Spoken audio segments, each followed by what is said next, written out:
வணக்கம் மக்களே, இது நம்ம ரேண்டம் வேர்ட்ஸ். இன்னைக்கு நம்ம மேஜிக்கல் கால் அந்த ஈவில் லெஃப்டினன்ட் அனிமியோட எபிசோட் 10 தான் பார்க்க போறோம். வீடியோக்குள்ள போறதுக்கு முன்னாடி வீடியோ கால்ல தட்டிட்டு போங்க. வாங்க வீடியோக்குள்ள போகலாம். ஃபர்ஸ்ட் எடுத்தோன்னே நம்ம பியாக்கேவை தான் காட்டுவாங்க. நான் இப்போல்லாம் ஃபெமிலியர் கூட இருக்கிற நேரம் காலையில் எந்திரிச்சு நேரமாக பிரேக்ஃபாஸ்ட் செஞ்சிடறேன்னா அதுக்கப்புறம் போய் அவரை பொறுமையாக தட்டி எழுப்புறேன். ஆமாம், அவன் வேலை செஞ்சு களைச்சு தூங்கிட்டு இருக்கான் பாரு, அவனே தின்னு தின்னு தூங்குற ஆள் அவனை பொறுமையாக வேற தட்டி எழுப்புது. அவன் உடனே பியாக்கா வந்து என் கூட படுபில்ல அப்படின்னு அவளையும் சேர்ந்து படுக்க வச்சிருவான். இந்த மாதிரி கட்டி பிடிச்சி என்ன ஹராஸ் வேற பண்றாரு அப்படிங்கிற மாதிரி பியாக்கா சொல்லிட்டு இருக்கோம். அடுத்தே பியாக்கா, நம்மளுக்கு ஒரு மீட்டிங் இருக்கு, ஆனால் எனக்கு வீட்டில் நிறைய க்ளீன் பண்ணுற வேலை இருக்கே.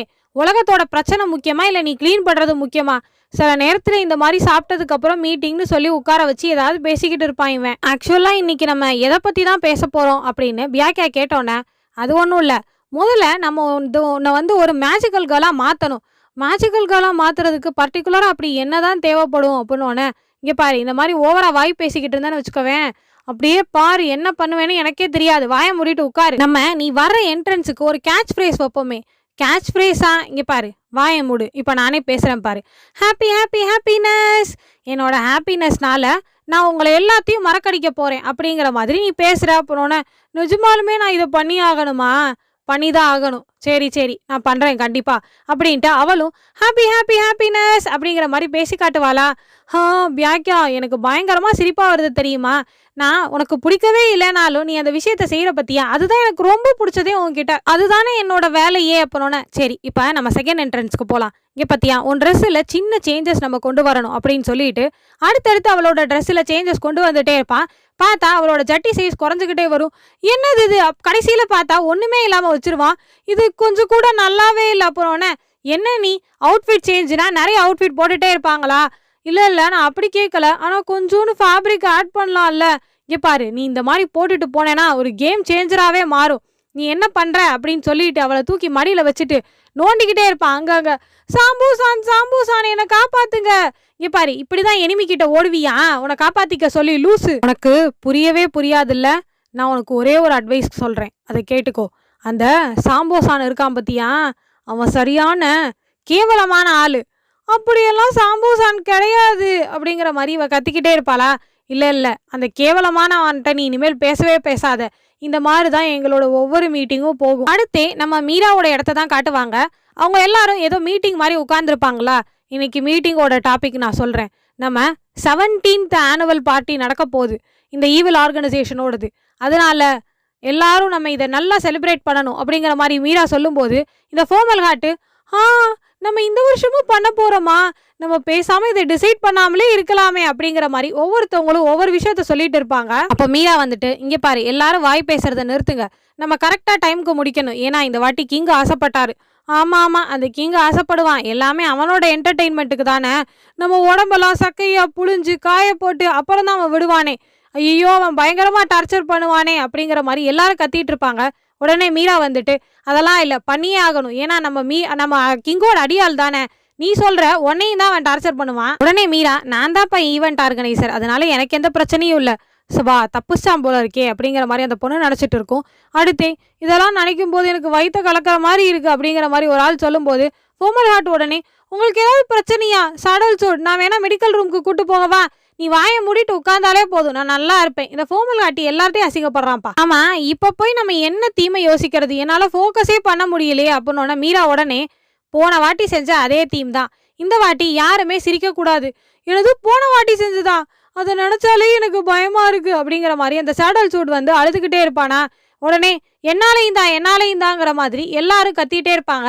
ஆனால் இந்த ஃபோமல் ஹார்ட்டு மட்டும், நான்லாம் ஜாலியாக தான்ப்பா இருந்தேன், எனக்கு எந்த பிரச்சனையும் இல்லை. ஆமாம், ஏன்னா நீ இன்ஸ்டிகேட்டரு, நீ சொல்லுவ. பெல்லட்ரிக்ஸு, நீ சொல்லு, நம்ம வேணா இன்ஸ்டிகேட்டராக இருந்து பார்ப்போமா? இந்த ஃபோமல் ஹார்ட்டை டார்ச்சர் பண்ணணும், பெல்லட்ரிக்ஸு சொல்லு அப்படிங்கிற மாதிரி கேட்டா அவ உலகத்துக்குள்ளே இருப்பா. நான் மீரா என்ன சொன்னாலும் கேட்பேன்ப்பா, நான் மீரா சொல்கிறதுக்கு தான் ஓகே சொல்லுவேன் அப்படிங்கிற மாதிரி சொல்லிட்டு இருக்கும். அப்போ உடனே ஃபோமல் ஹார்ட்டு உடனே, இந்த வாட்டி நம்ம மீராவையும் பார்ட்டிசிபேட் பண்ண சொல்லலாமே அப்படின்னோடனே டக்குன்னு மீரா பாலை தூக்கி போட்டு, ஃபோமல் ஹார்ட்டு போ எடுத்துட்டு வா, அவன் இப்போ இன்னும் ஒரு 2 வாரத்துக்கு வரவே மாட்டான், எதையாவது உன்னை தேடி எடுத்து கொண்டு வந்து இதுதான் பாலன் வேற சொல்லிக்கிட்டு இருப்பான் பாரு. பெல்லாம், உனக்கு போன வாட்டியே பிடிக்கல தானே, நீ சொல்லேன் அப்படின்னோடனே, இல்லை எனக்கு ரொம்ப பிடிச்சிருந்துச்சு அப்படின்னு அது கனவு உலகத்திட்ட போயிட்டு, நான் நேற்று நடந்த மாதிரி இருந்துச்சு அந்த விஷயம், அப்படியே வந்துட்டு அது அரௌசிங் டைம். அப்படியே என்னோட பட்டை வந்து ஸ்பாங்க் பண்ணுது. அத யார் அந்த ஆர்டர்லாம் குடுத்துக்கிட்டு இருந்தது? மீரா தான். ஐயோ! அத நெனச்சு பார்க்கும்போதே என்னால முடியலையே! அப்படிங்கிற மாதிரி அது பாட்டுக்கு வந்து கத்திக்கிட்டே இருக்குமா. ச்சீ! இவளுக்கு அடிக்கடி என்ன ஆகும்னே தெரியலப்பா! அப்படிங்கிற மாரிலாம் நெனச்சிட்டு இருப்பாங்க. நான் வந்து மீரா சொல்றத மட்டும் தான் கேட்பேன். அதே மாரி ரோலையும் மாத்த விட மாட்டேன். அப்படிங்கிற மாரி அது சொல்லிக்கிட்டே இருக்கும். சரி, சரி மாத்தி மாத்தி பேசிட்டே இருக்காதீங்க. நான் பஸ்ஸ புடிக்கணும் அப்படிங்கிற மாரி மீரா சொல்லும்போது, பேட்டல் காஸ் உடனே என்கிட்ட ஒரு ஐடியா இருக்கு அப்படிங்கிற மாரி ஒரு ஆள் சொல்லுவாரு. ஏதோ ஸ்லிப்பரி சுமோ அப்படிங்கிற மாரி கேம் சொல்லுவான். அடுத்தே வந்துட்டு இந்த பியாக்கியாவ காட்டுவாங்க. சரி நான் போயிட்டு வரேன் அப்படின்னு சொல்லிட்டு, நான் காலையில இருந்து சாயந்தரம் வரைக்கும் வேலைன்னு வேலை பார்க்குறேனா, ஆனா அந்த ஃபெமிலியர் பூனை இருக்கான்ல, வீட்ல உட்காந்து ஜாலியா இருக்கிறான். நான் வீட்டுக்கு தேவையான பொருள் எல்லாம் போய் பொறுமையா வாங்கிக்கிட்டு இருப்பேனா, அப்பயும் இந்த பூனை பொறுமையா வந்து ரிலாக்ஸ் ஆயிட்டு இருப்பான். நான் வீட்டுக்கு வரும்போது நல்லா கொரட்டை விட்டு மாடு மாரி தூங்கிக்கிட்டு இருப்பான். சரி, சரி நம்ம டின்னர் செய்றதுக்குள்ள போய் வீட நல்லா தொடைக்கணும் அப்படிங்கிற மாரி, இந்த பியாக்யா அலுக்காம வேலை செஞ்சுக்கிட்டு இருக்கும். அப்பதான் இந்த ஃபெமிலியர் எந்திரிச்சு வெளியில வந்துட்டு, "பியாக்யா நம்ம போகலாமா?" அப்படின்னு எங்கேயோ கூட்டிட்டு போவான். எங்கன்னு தெரியலப்பா. பார்த்தா பாத் ஹவுஸ் தான் கூட்டிட்டு போயிருப்பான். அங்க போனோனே, "எங்க வீட்லயே மெட்டல் பாத் டப் இருக்கு. இருந்தாலும் நாங்க அப்பப்ப வெளியில குளிக்க வருவோம்." அப்படின்னு பியாக்யா நெனச்சுட்டு, குளிச்சு முடிச்சுட்டு வெளியிலயே நின்னுட்டு இருக்குமா. அப்ப டக்குன்னு வெளியில இருந்து இந்த ஃபெமிலியர் தான் வருவான். பார்த்தா பூனை வேஷம் போடாம மனுஷனா இருப்பான் இன்னைக்கு. அவகிட்ட வந்துட்டு, "இப்போ உனக்கு பரவால்ல தானே?" அப்புறம்னே, ஆனா ரொம்ப க்ரௌடா இருந்துச்சுல்ல?" "ஆமாமா. கடைசி இல்ல. வருஷத்தோட கடைசி. அதனால தான் ஒரு மாரி இருக்கு. இந்தா புடி" அப்படின்னு அவன் கையில ஒரு ஜூஸ குடுப்பான். நான் வீட்டுக்கு போனோனே, "சோபா செஞ்சு தரேன். சோபா கூட மீட்டா?" "இல்ல, இல்ல. வெறும் சோபா தான்." அப்பனோனே, "சரி, இந்த மாரி என் கூட அதாவது ஒரு பையன் கூட நீ தனியா இருக்கியே, அது உனக்கு ஒரு மாதிரி இல்லையா?" "இல்லையே. நீங்க வந்து மெசஞ்சர் தானே. அதுவும் எப்பயுமே கேட் ஃபார்ம்ல தானே இருப்பீங்க. எனக்கு இது புரியல. ஆனா ஃபேமிலி எல்லாம் இப்படி தானே எப்பயுமே இருப்பாங்க." அப்பனோனே, அவன் உடனே, "பியாக்யா, பியாக்யா. அதெல்லாம் அப்படி கிடையாது. சரி இந்த சூப்ப ஏன் இவ்வளோ தண்ணிய செஞ்சு வச்சிருக்க?" "அதுவா சோய் சாஸ் முடிஞ்சிருச்சு." அப்படிங்கிற மாரி சொல்லும். "ஆமா, நீங்க ஏஞ்சல் தானே. அதுவும் ஃபெமிலியர். நீங்க சாப்பிடாமலே இருந்துக்கலாமே. ஆனாலும் தின்னுட்டே தான் இருக்கிற நீ எப்ப பாரு." அப்படிங்கிற மாதிரி பியாக்யா சொல்லிட்டு இருக்கும்.